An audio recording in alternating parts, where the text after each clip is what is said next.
Est-ce que quelqu'un peut nous rappeler le thème de ce qu'on va voir aujourd'hui? Le thème de la messe, c'est quoi? Je ne sais pas si le thème de la messe, c'est les principes de l'industrie. Oui. Le thème de la messe, c'est l'initiation à l'industrie. D'accord. Donc, le thème de la messe aujourd'hui, c'est initiation à l'industrie. Vous comprenez naturellement après le thème qu'il y a beaucoup d'attentes qui n'auront pas de satisfaction à la fin de la messe. Parce que ne cadrons pas avec le thème. Mais naturellement, vous seriez certainement inspiré par certaines choses que nous allons voir aujourd'hui. Lorsqu'on vient à une séance de travail comme celle-ci, la première chose qu'il faut savoir, c'est quel est le thème, quels sont les sujets qu'on va aborder. Et c'est en fonction de ça que vous fixez vos attentes. Tu vois, par exemple, celle qui a besoin des orientations dans sa vie, certainement, on ne va pas parler de ça aujourd'hui. Mais peut-être en parlant de l'industrie, ça pourra déjà commencer à l'orienter, peut-être du fait de se lancer dans le domaine industriel. Pourquoi pas? Est-ce qu'il y a quelqu'un ici qui a un produit sur le marché? Pardon. Est-ce qu'il y a quelqu'un ici qui fabrique un produit et qui le vend? Quel produit? Produit traditionnel catégorie A. Et c'est où? Je ne sais pas. Quand tu viens dans un marché sans ton produit. Qui d'autre? Quel produit? Je confectionne des designs de t-shirts. D'accord. Est-ce que tu en as un ici? Je ne mets pas, ce n'est pas un sur le marché. Et tu confectionnes pour faire quoi? Bon, c'est un produit que je suis en train de chercher. D'accord. Oui? C'est là? Ok, fais voir.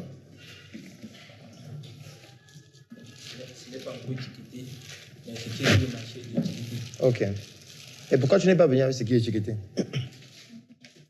Bon, si j'ai produit, c'est cette nuit. Ah, d'accord. Donc, ça veut dire que tu n'as plus de stock étiqueté, hein? Alors, Tu n'as plus de stock étiqueté, étiqueté, mais sur le marché. mais toi, tu n'as pas. Ah, d'accord. Ça coûte combien? Cette bouteille coûte 2500. Ok, on va en parler tout à l'heure. Qui d'autre a un produit sur le marché?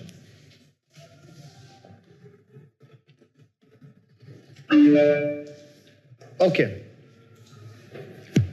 Aujourd'hui, on va parler de l'industrie, globalement.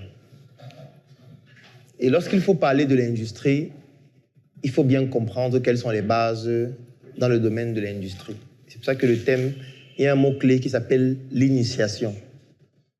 Donc, on ne va pas fabriquer des produits aujourd'hui.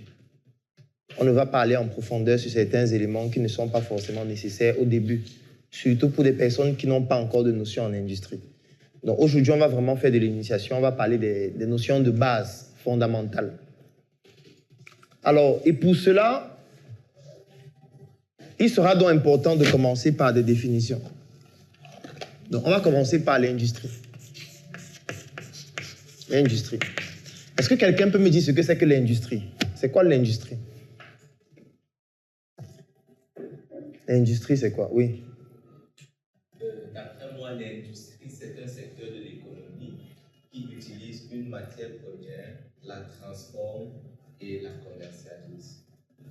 D'accord. Mais c'est pas complet? Oui. Donc, moi, je pense que l'industrie, c'est un processus de fabrication massif de produits. D'accord, mais c'est pas complet. Qui complète? Oui. En utilisant des procédés reproductibles. Bon, ça ne change pas grand-chose à ce que tu as dit avant. Mais c'est ça. Je veux dire, ce que vous avez dit, c'est ça, mais c'est pas complet. Oui. Pour moi, l'industrie, c'est un domaine de l'économie qui a pour but de transformer les produits afin de les livrer sur le marché. Bon, pour vous faire comprendre que ce n'est pas complet, je vais vous prendre un exemple d'industrie. Est-ce que vous connaissez l'industrie de la pornographie? Là-bas, le produit qu'on transforme, c'est quoi? Pour le mettre sur le marché. Vous voyez que votre définition n'est pas complète. Si je prends l'exemple là. Si je prends l'industrie de l'assurance, le produit qu'on transforme et qu'on met sur le marché, c'est lequel? Parce que c'est aussi une industrie. Il y a l'industrie de l'assurance. Il y a l'industrie de la communication. Il y a l'industrie des obsèques. Le produit qu'on transforme et qu'on met sur le marché, c'est quoi? Les corps. C'est pour ça que je dis que la définition n'est pas complète. Qu'est-ce que j'ai essayé de mettre en avant dans les exemples que je viens de donner et qui rend la définition incomplète? Quoi? Les services. Les services. Oui, parce que l'industrie prend aussi en compte les services. Vous avez défini l'industrie dans le domaine des produits uniquement. Ça veut dire un peu comme son huile, où il prend une matière première, il transforme en huile et puis il vend. Oui, c'est une forme d'industrie. Mais il y a aussi une autre industrie qui touche les services.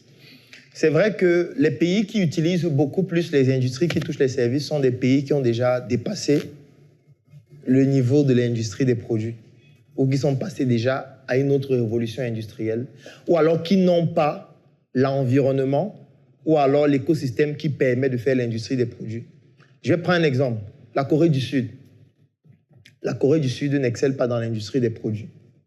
Pour une raison géographique qui est laquelle? La Corée du Sud. Est-ce que la Corée du Sud cultive le cacao? Est-ce que la Corée du Sud fait même l'agriculture globalement? Presque pas. Pourquoi est-ce que la Corée du Sud ne fait pas l'agriculture? Oui, mais ce n'est pas la seule raison. Pourquoi on ne fait pas l'agriculture? Oui, c'est petit.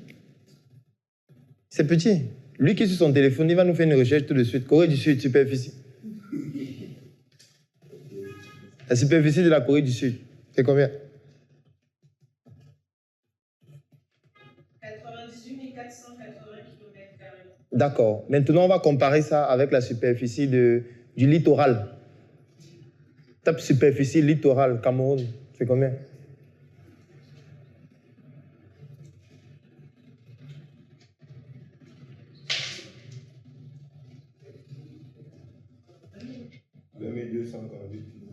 Superficie centre, Cameroun.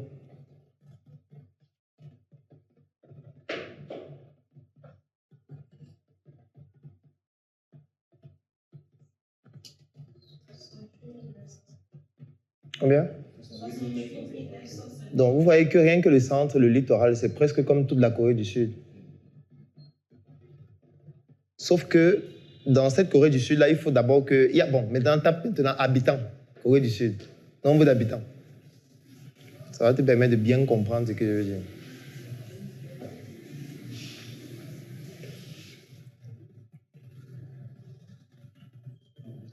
Combien? Combien? 51 064. Ça, c'est quelle année? 2018. Donc, plus de 50 millions d'habitants qui doivent vivre dans pratiquement comme les deux régions du Cameroun, le littoral et le centre. Donc, ça veut dire qu'on a pratiquement le double de la population du Cameroun qui doit vivre seulement dans deux régions. Qu'est-ce que ça entraîne? Ça entraîne le fait qu'il n'y a pas assez d'espace. Et quand il n'y a pas assez d'espace, on ne peut pas se permettre de faire 7 hectares de cacao ou 500 hectares de maïs. On ne peut pas sacrifier les êtres humains pour cultiver le maïs. Donc, ce qu'on va faire, c'est quoi? C'est qu'on va se concentrer dans des secteurs d'activité à très forte valeur ajoutée. Et on va délocaliser cette production-là dans d'autres pays. C'est-à-dire qu'on va aller en Afrique acheter le cacao, en Côte d'Ivoire, on va venir au Cameroun acheter le maïs, et on va aller transformer cela là-bas pour pouvoir produire des éléments qui ont une très forte valeur ajoutée, ou alors on va se concentrer dans l'industrie des services. C'est pour ça que dans ces pays-là, c'est beaucoup plus l'industrie des services. On va faire un autre exemple avec le